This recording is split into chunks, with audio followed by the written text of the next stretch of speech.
नमस्कार। कार्यक्रम अफसरनामा में आपका बहुत बहुत स्वागत है। और अफसरनामा में आज हम आपको भारतीय पुलिस सेवा के एक ऐसे सीनियर आईपीएस अफसर से मिलवाने जा रहे हैं जो 2006 बैच के ऑफिसर हैं और वर्तमान में डीआईजी छतरपुर के तौर पे वो काम कर रहे हैं।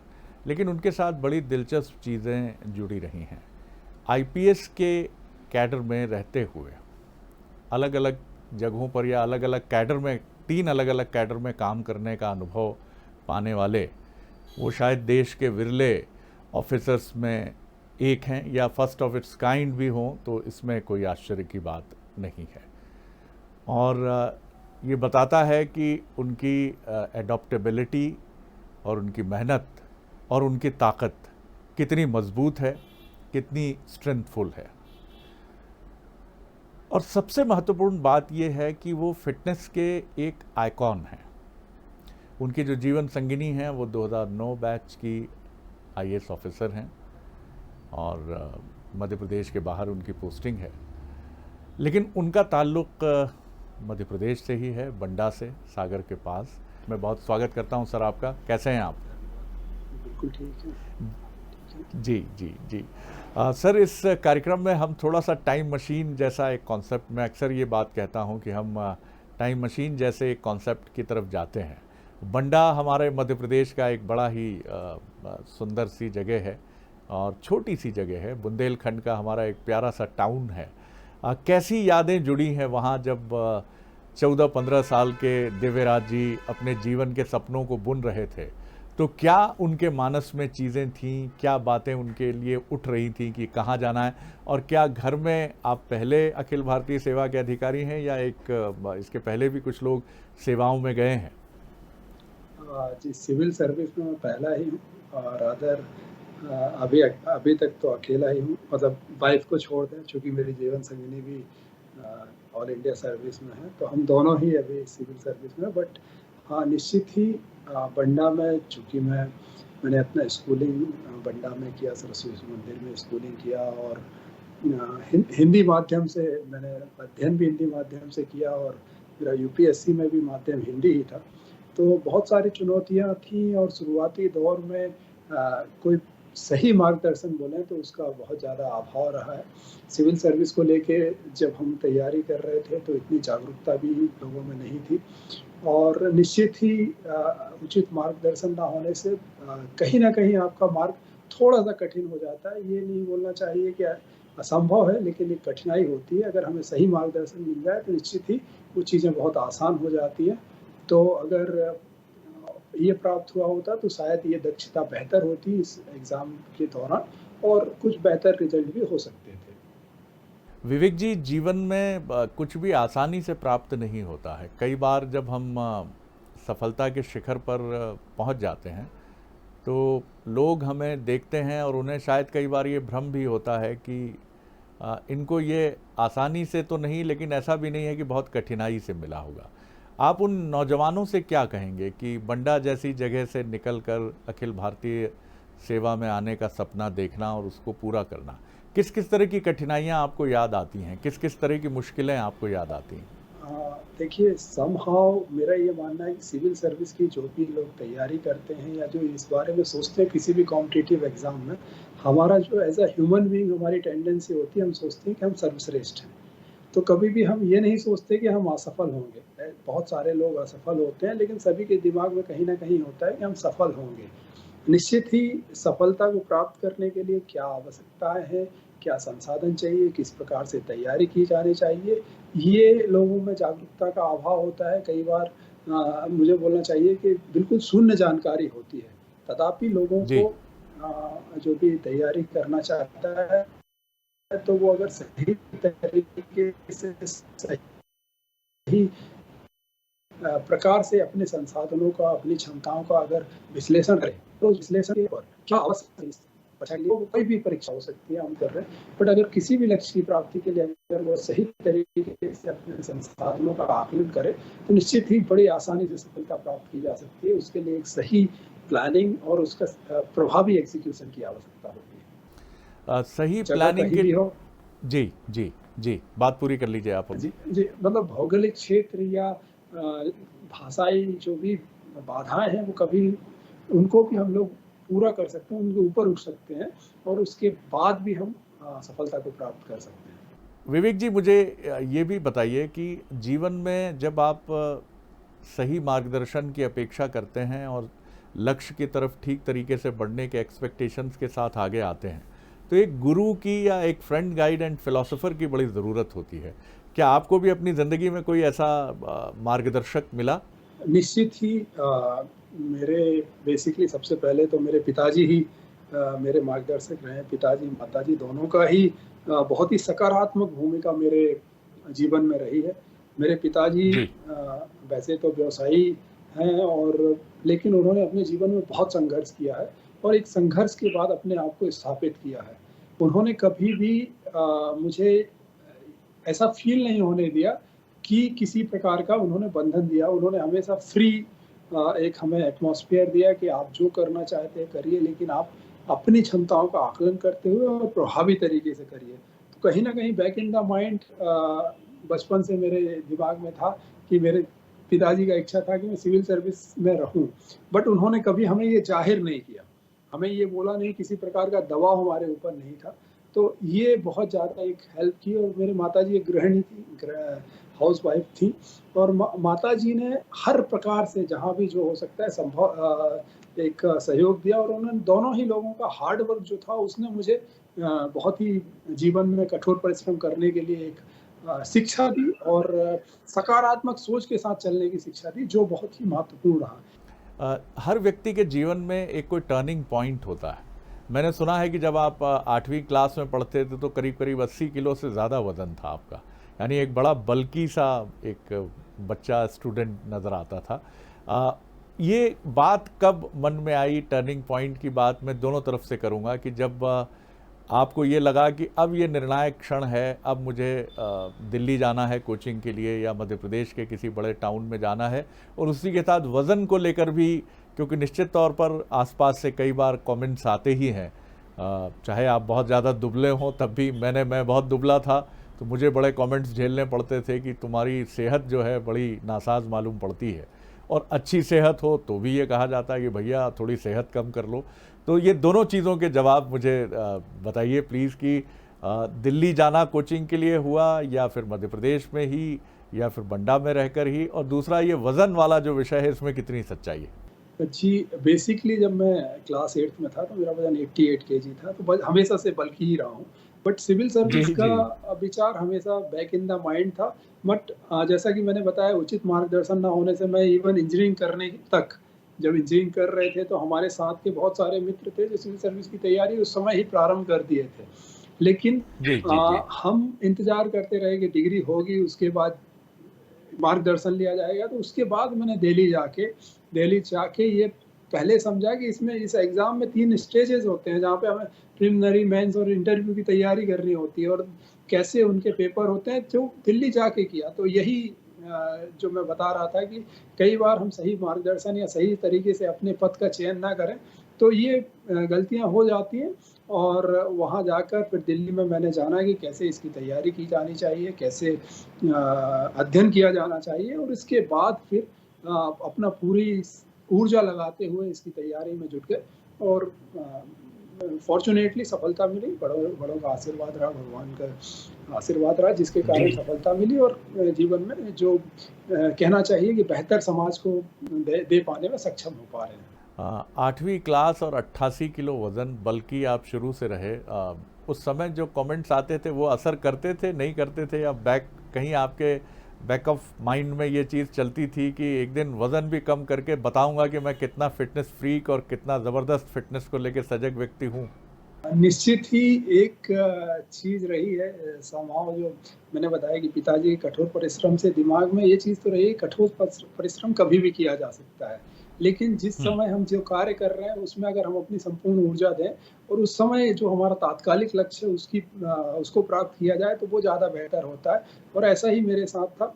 खाने का मुझे बहुत ज़्यादा शौक है, आज भी है और जी। उसके साथ मैं कभी कॉम्प्रोमाइज़ नहीं करना चाहता था कि लोग बोलते थे कि आप डाइटिंग करें जी। या कुछ करें, तो वो क तो आईपीएस की ट्रेनिंग में मेरे 10.5 महीने में मैंने 30 किलो वज़न कम किया था। So that was something which gave me lot of confidence कि उस समय मुझे बहुत ज़्यादा एक कॉन्फिडेंस मिला था। लेकिन उस समय भी मेरा वज़न मैं 134 किलो का था जब मैंने ट्रेनिंग जॉइन की ओहो! थी, और मैं जब पासिंग आउट हुआ तो 104 किलो का था। तो वो भी वज़न बहुत ज़्यादा था अगर हम कंपेयर करें। जी। लेकिन चूँकि आईपीएस के एग्ज़ाम और फिर ट्रेनिंग है बड़ी कठिन होती है, जो फिज़िकल ट्रेनिंग है, तो उसके पास करने के लिए भी मुझे बहुत ज़्यादा मेहनत करनी पड़ी, बहुत कठिन परिश्रम करना पड़ा, एक्स्ट्रा समय में फिज़िकल वर्कआउट करना पड़ा अकेडमी में। लेकिन फाइनली सफल हो गए, सभी एग्ज़ाम अच्छे से पास हो गए। तो वो एक बड़ा कॉन्फिडेंस बूस्टर था। लेकिन चूँकि फ़ील्ड की नौकरी ने फिर से वो वज़न फिर से बढ़ा दिया। जी, जी, जी, जी, जी। और जब आप एकेडमी पहुँचे थे हैदराबाद, तो वहाँ क्या सबसे ज़्यादा वज़न वाले प्रतिस्पर्धी आप ही थे वहाँ जो आए थे प्रशिक्षण के लिए, कि आपसे भी अधिक वज़न का कोई वहाँ प्रशिक्षु आईपीएस युवा था वहाँ पर? जी, कोई भी नहीं था, मैं ही सबसे ज़्यादा वज़न का था। मैं 134 किलो का था, और जो बहुत ही रेयर ऐसा होता है कि इतने वज़न का कोई व्यक्ति ट्रेनिंग में पहुँचे। हुँ। क्या किसी ने ये भी कहा कि पुलिस में तो एक वज़नदार और रौबदार पर्सनैलिटी ज़रूरी है, तो बहुत वज़न कम करने की ज़रूरत नहीं है? ऐसे कमेंट तो मिलते हैं, बट फॉर्च्यूनेटली और अनफॉर्च्यूनेटली हमारे जो डायरेक्टर थे उस समय पुलिस ट्रेनिंग एकेडमी में, उन्होंने एक लेख भी लिखा हुआ था कि आईपीएस में जो वज़न है या जो फिज़िकल टेस्ट जो हमारे जनरली सबऑर्डिनेट रैंक्स में होता है, उसी तरीके के टेस्ट होने के बाद ही आईपीएस में एंट्री होना चाहिए। तो एक लेख भी उन्होंने लिखा हुआ था रिनाउंड न्यूज़पेपर में। बट समहाउ जो क्राइटेरिया है या जो चीज़ें हैं वो डिसाइड होती हैं ऊपर सरकार के द्वारा। तो अभी तक आज तक तो ऐसा कोई भी बाउंडेशन वजन से संबंधित या फिजिकल फिटनेस से संबंधित नहीं आया है। सो सर, एक सवाल लेकर फिर मैं कुछ और महत्वपूर्ण सवालों की तरफ आऊँगा। मुझे ये बताइए कि क्या आप उन युवाओं से कहेंगे जो बड़े कन्फ्यूज़ रहते हैं अखिल भारतीय सेवा या राज्य प्रशासनिक, पुलिस या तमाम तरह की जो पब्लिक सर्विसेज परीक्षाएं हैं उनको लेकर, किस तरह से वो अपनी पढ़ाई को व्यवस्थित करें, प्रबंधन कैसे करें, मैनेजमेंट कैसे करें अपनी स्टडी?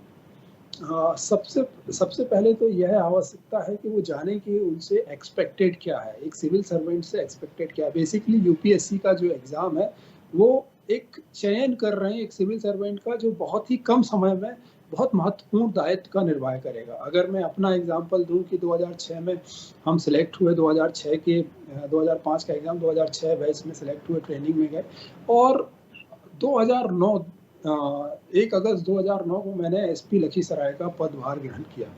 सो जी। इतने कम समय में हम अगर बोल सकते हैं कि अपरिपक्वता की स्थिति होती है, हार्डली जी।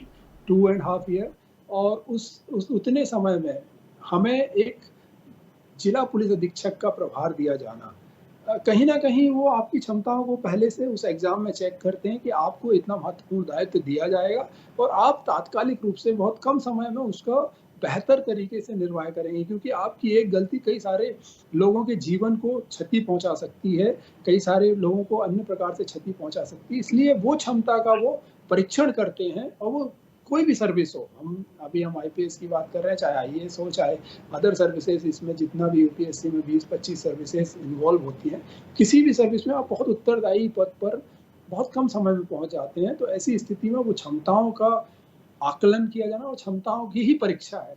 सो उन क्षमताओं की परीक्षा के लिए जो 3 मतलब 3 जो स्टेजेस हैं, वो कहीं न कहीं ठोक जी। बजा के आपकी उन क्षमताओं को देखते हैं, मेरा ये मानना है। तो वो क्षमताएँ हमें अपने अंदर लानी होंगी। वज़न आपने जैसा हमें बताया कि 134 किलो से 103 किलो पर आप एकेडमी में ले आए थे। फिर उसके बाद ये सर करीब-करीब 49 किलो का ये सिलसिला आपने कैसे तय किया? और ये भी मैं जानना चाहूँगा कि किस तरह से आपने मैनेज किया? क्योंकि 6 फुट 4 इंच के साथ इतना वज़न कम करना कई बार या तो चेहरे का जुग्राफिया बदल देता है, या फिर शरीर में भी कुछ गंभीर किस्म की समस्याओं को जन्म दे सकता है, अगर एक वैज्ञानिक तरीके से और प्रॉपर मॉनिटरिंग के साथ अगर इस प्रक्रिया को ना अपनाया जाए, और खान-पान का एक बहुत ही संतुलित और सधा हुआ तरीका भी होना चाहिए।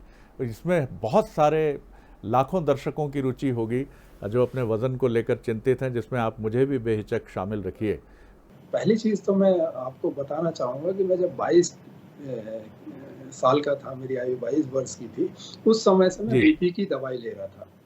तो कहीं न कहीं एक जो वज़न एसेंशियल हाइपरटेंसिव जिसको बोलते हैं, बिकॉज़ ऑफ जी, दैट मेरा वज़न के कारण मुझे बीपी की दवाई लेनी पड़ रही थी। लेकिन जैसे ही मेरा वज़न कम हुआ, जो एकेडमी की बात करूँ, एकेडमी में जब मेरा वज़न कम हुआ तो मेरी बीपी की दवाई बंद हो गई। हमें ये देखना चाहिए, ये समझना चाहिए कि किस प्रकार से हम एक्टिव रहें। एक तो फिज़िकल लाइफ़स्टाइल और एक्टिव लाइफ़स्टाइल होने के लिए हमें कई सारी चीज़ों को इनकलकेट करना होता है अपने जीवन में। और दूसरा चीज़, जैसा कि आपने बोला कि हेल्दी खान-पान, वो एक महत्वपूर्ण भूमिका का निर्वाह करता है, लेकिन उसके लिए भी सही तरीका, सही वैज्ञानिक तरीका अपनाना बहुत ज़्यादा ज़रूरी है। मैंने अपने मैं अभी जो मैं अपनी बात करूँ, जो मैंने 47 केजी बहुत कम समय 8 महीने में जो वज़न कम किया था 47 केजी, वो बड़ा ही इफ़ेक्टिव था। मैंने ये डिसाइड किया कि मुझे जो कैलोरी डेफ़िसिट बनाना है, वो वॉकिंग से, basically walking is easiest way to do, जिसमें आपको बहुत ज़्यादा कहीं कोई कष्ट नहीं होता है, अगर सही तरीके बिल्कुल, से देखा बिल्कुल। जाए। जी, तो मैंने शुरुआत की, मैंने बहुत कम 5,000 कदम से शुरुआत की, कि पहले 5,000 कदम चलना शुरू किया, फिर 10,000, ग्रेजुअली उसको बढ़ाता गया और वहाँ से मैंने अपने डेफ़िसिट बनाना शुरू किया। खाने का उसमें कोई योगदान नहीं था। तो हमें हमेशा जी, अपने बॉडी को इतनी कैलोरीज़ तो देनी ही चाहिए कि हमारी बॉडी सही तरीके से फ़ंक्शन करती रहे। इसके बाद हमारी जो बाकी सब कार्य करने में, जो हम पैदल चल रहे हैं, मान लीजिए आप बाथरूम जा रहे हैं, ब्रश कर रहे हैं या जो भी कार्य कर रहे हैं, इन सबको मिला के हमारे जो डेली की एक्सपेंडिचर होता है, उसको बोलते हैं टोटल डेली एनर्जी एक्सपेंडिचर। तो उससे अगर हम डेफ़िसिट बनाते हैं, तो निश्चित ही एक हम संतुलित तरीके से, बहुत ही इफ़ेक्टिव तरीके से वेट लॉस कर सकते हैं। दूसरा इम्पोर्टेंट एस्पेक्ट होता है हमारा प्रोटीन इंटेक। जनरली होता क्या है कि हमारे जो इंडियन खान-पान है, उसमें हम लोग प्रोटीन का महत्व नहीं देते हैं और प्रोटीन का हमारा इंटेक बहुत कम होता है। So protein intake is very important, क्योंकि आप जब डेफ़िसिट में जाते हैं, तो कहीं न कहीं आपके बॉडी आपके मसल से, स्टोर्ड फैट से तो एनर्जी लेता ही है, मसल से भी एनर्जी लेता है, मसल को भी ब्रेक करता है। एक बड़ा वैज्ञानिक आपने फ़ॉर्मूला हमारे सामने रखा है। सर बीच में ऐसा क्या हुआ था? क्या कुछ आपको लगा कि कुछ कैलोरीज़ हैं जो आप मीटिंग में आ रहे थे और फिर आपने बाकी रास्ता पैदल तय किया? जनरली मॉर्निंग में मैं वॉक करता हूँ, चूँकि अर्ली मॉर्निंग में ही हमने मीटिंग रखी हुई थी, जो मतलब ऑफ़िस आवर में। तो ट्रैवल करने के साथ मेरा वो समय जो वॉकिंग के लिए देता हूँ, वो कहीं न कहीं मिस हो रहा था। तो मैंने सोचा कि मैं थोड़ी देर तक गाड़ी से जाके और बाकी रास्ता अगर दौड़ के पहुँच जाऊँगा, तो मेरा जो डेली का जो एक्सरसाइज़ का टाइम है, वो भी बच जाएगा और मैं अपनी एक्सरसाइज़ भी पूरी हो जाएगी। तो इस हिसाब से मैंने उसको दौड़ने का वो किया। सेकेंडरी, चूँकि पन्ना की एक घाटी है, ऊँची ऊँचाई चढ़ाई वाली रास्ता है, तो वो कहीं उस घाटी पे दौड़ना एक कॉन्फिडेंस बूस्टर का काम करता है। जो दूसरा मेरा एक और उद्देश्य था कि चूँकि हमारे पुलिस में बहुत सारे ऐसे तत्व हैं पुलिस में, जिसके कारण हमारे बल में एक लाइफ़स्टाइल, हेल्दी लाइफ़स्टाइल को हम लोग एडॉप्ट नहीं कर पाते हैं। तो मैं कोशिश कर रहा हूँ हमारे सबऑर्डिनेट ऑफ़िसर्स में, सबऑर्डिनेट बल में, कि उनको एक कहीं न कहीं से एक मार्गदर्शन दे सकूँ कि हम कैसे बेटर लाइफ़स्टाइल को एडॉप्ट कर सकते हैं विदिन आवर जो हमारा कार्य फ्रेम है, जो हमारा वर्क फ्रेम है, उसके अंदर। ज़िंदगी का एक बड़ा अहम पड़ाव होता है शादी और मुझे लगता है कि आपका ये जो बहुत खूबसूरत रिश्ता है ये शायद लव मैरिज से विवाह के गठबंधन तक पहुंचा है। थोड़ा इस पे रोशनी डालिए। एक्चुअली बर्नाली मेरी सिविल सर्विस में एक बार जूनियर थी, वो पहले आईपीएस में थी 2007 बैच में और बाद में वो जी, आईएएस में गई। और हम लोग जब दिल्ली में थे, तो कहीं न कहीं प्रिपरेशन के समय एक-दूसरे से परिचय हुआ था। बट जब वो आईपीएस में जॉइन की, तो हम लोगों के बीच थोड़ा ज़्यादा डिस्कशन हुआ, क्योंकि ट्रेनिंग में मैं भी बल्कि था और जब उन्होंने वो भी ट्रेनिंग के लिए जाने वाले थे, तो उनको भी कहीं न कहीं एप्रीहेंशन था कि क्या प्रॉब्लम होती है, किस तरीके से प्रॉब्लम होती है। तब डिस्कशन हुआ और उनको मैंने बताया कि कैसे ट्रेनिंग में क्या-क्या सावधानियाँ बरतनी चाहिए, किस प्रकार से होना चाहिए। तब ज़्यादा क्लोज़नेस हो गई, मुझे ये बोलना चाहिए। हम्म, और रादर जब वो जी, ट्रेनिंग जी, कर रहे थे, उसी समय हमारा विवाह है। पक्का हुआ और जस्ट पीओपी के बाद वो ऐसा संयोग रहा है कि वो जस्ट पीओपी करके आई है, हमारा विवाह हुआ, उसके जस्ट बाद वो जाके लवासना में आईएएस की ट्रेनिंग हुई। सर, कहीं मैं ये भी मानूं कि वज़न कम करने की प्रेरणा बर्नाली जी भी रही हैं? ये भी एक बहुत महत्वपूर्ण बिंदु है, कहा जा सकता है, चूँकि बर्नाली ने जी, अपना वज़न जी, मतलब पोस्ट प्रेगनेंसी जो वेट गेन किया था उन्होंने, और लगभग जी। 24-26 किलो वज़न उन्होंने 4 महीने में कम किया था, वो भी सिर्फ वॉकिंग से किया वाह! था। It was in 2014। तो एक बैक इन द माइंड ये था कि ये किया जा सकता है, चूँकि मैंने भी एनपीए में किया था एक बार, बट वो मैंने नहीं किया था, वो ट्रेनिंग ने कराया था। बट बर्नाली ने अपनी मेहनत से किया था 2014 में। सो वो भी कहीं न कहीं बैक इन द माइंड था कि ये किया जा सकता है। सर, आप दोनों ही इतने व्यस्त रहते हैं, इतने बिज़ी रहते हैं, और परिवार के मेहमान का भी आगमन हो चुका है। इन तमाम चीज़ों के बीच में जो मैनेजरियल स्किल है, क्या उसमें मैं मानूं कि वर्नाली जी कुछ अधिक नंबर के साथ आगे नज़र आती हैं, या आप दोनों इक्वली इस बहुत ही गरिमापूर्ण संबंधों में बहुत ही डिग्निफाइड तरीके से इक्वली शेयरिंग रखते हैं? मुझे लगता है कि गाड़ी के दोनों पहियों को एक ही रफ्तार से और एक ही साइज़ का होना पड़ेगा, तभी गाड़ी बेहतर तरीके से चल पाती है। तो जी, जी, जी, जी। निश्चित ही दोनों को मैनेज करना होता है, और जैसा कि अभी आपने बताया है कि वो दूसरे राज्य में, चूँकि कोकराझार में अभी वो कलेक्टर हैं, और इतना लंबा दूर पिछले लगभग साढ़े 4 साल से हम लोग अलग-अलग राज्यों में कार्य कर रहे हैं। लेकिन निश्चित ही दोनों ही कहीं न कहीं से मैनेज कर रहे हैं और चीज़ें अच्छे से चल रही हैं। बिल्कुल, और मुझे लगता है कि ये किसी बहुत खूबसूरत तरीके से कभी वो मंज़र भी हम देखेंगे कि आप दोनों शायद एक ही राज्य में और एक साथ काम करने का भी एक मौका आप दोनों को मिले।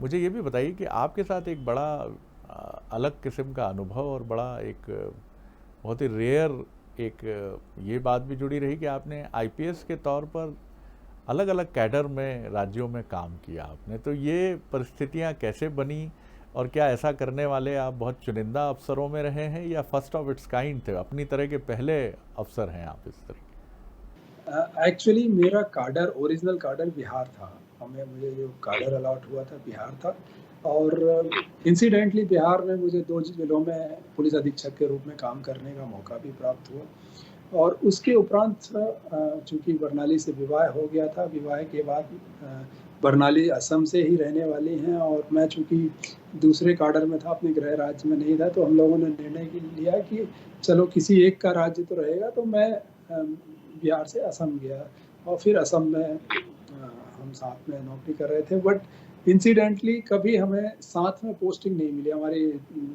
जो पोस्टिंग रही बहुत दूर-दूर रही है, और असम ज्योग्राफिकली बड़ा राज्य है। बहुत जनरली बड़ा लोग है। Yes, yes, yes. प्रिज़्यूम नहीं करते हैं, लोग सोचते हैं कि असम नॉर्थ ईस्ट के नाम से बड़ा छोटा राज्य होगा, ऐसा सोचते हैं। बट असम भी बड़ा राज्य है, और हम लोगों की डिस्टेंस कई बार तो ऐसे डिस्टेंसेस पे रहे हैं कि 14-14 घंटे का हमें ट्रैवल करने पड़े एक दूसरे के जगह पहुंचने के लिए। तो बट समहाउ मेरे कुछ व्यक्तिगत कुछ प्रॉब्लम आ गई, और जिसके कारण मुझे इंटर काडर डेपुटेशन पे एमपी में आना पड़ा, और फिर एमपी में मेरे अभी 4.5 साल हो गए, 6 महीने और अभी मैं एमपी में रहूँगा, और फिर वापस असम आखिरी चला सवाल मैं कर रहा हूँ सर, जीवन को आप किस तरह देखते हैं? और अक्सर हम ये बात कहते हैं कि हज़ारों ख्वाहिशें ऐसी कि हर ख्वाहिश पे दम निकले, बहुत निकले मेरे अरमान, लेकिन फिर भी कम निकले। लेकिन फिर भी जीवन को एक संतोष से देखना ये बहुत ज़रूरी है। आप क्या कहेंगे? क्या आप इस फ़िलॉसफ़ी से सहमत हैं, या इसमें कुछ और ऐड ऑन करना चाहेंगे? मेरा ये मानना है कि अ, जो भी आप चाहते हैं अपने जीवन में, उसको करना चाहिए, और उसको करने के पहले उसके बारे में संपूर्ण समग्रता से जानना चाहिए कि उसको कैसे किया जाए, कैसे प्रभावी तरीके से किया जाए, और आपके अंदर वो क्षमताएँ हैं, क्षमताओं का वैसे तो मानव की क्षमता असीम होती है, लेकिन हर किसी व्यक्ति में कुछ अलग गुण होते हैं जो उसको उस कार्य को करने के लिए बेहतर बना सकते हैं। तो क्या हमारे अंदर वो क्षमताएँ हैं? उन क्षमताओं के साथ हम अगर नहीं है तो क्या हम उन क्षमताओं को एक्वायर कर सकते हैं और उसके बाद सही तरीके से योजना बना के कि कैसे हम उस लक्ष्य को प्राप्त करना है, वो कार्य करना है, उसके लिए कार्य किया जाए। तो निश्चित ही यही होना चाहिए। अगर आप मेरे बारे में बात करें तो मेरी ऐसी कोई विशेष उम, अपेक्षाएँ नहीं हैं। मैं बस एक शांतिपूर्ण तरीके से संतुष्टि के साथ जीवन जिए जा रहा हूँ और ये ऐसे ही जीना चाहता हूँ। एक चीज़ मैं भूल गया था तो मैं अपनी जिज्ञासा दूर कर लेता हूँ। वो जब आप मीटिंग के लिए पन्ना से घाटी से दौड़ते हुए पहुँचे तो क्या आपने करीब 20 किलोमीटर से ऊपर का दौड़ते हुए सफ़र तय किया था मुख्यालय तक का? जी, ये लगभग 21.16 किलोमीटर था, जो मेरा एप्पल वॉच ने मुझे बताया। तो ये लगभग उतना था और 2 ऑवर 37 मतलब 2 घंटे 37 मिनट में मैंने इसको कवर किया। 2 घंटे 37 मिनट में 21.6 किलोमीटर की दूरी आपने तय की और बिल्कुल सही समय पर आप अपनी मीटिंग के लिए प्रस्तुत थे। सर, वहाँ टेम्परेचर कितना था जब आप दौड़ लगा रहे थे मुख्यालय की तरफ? It was hot actually.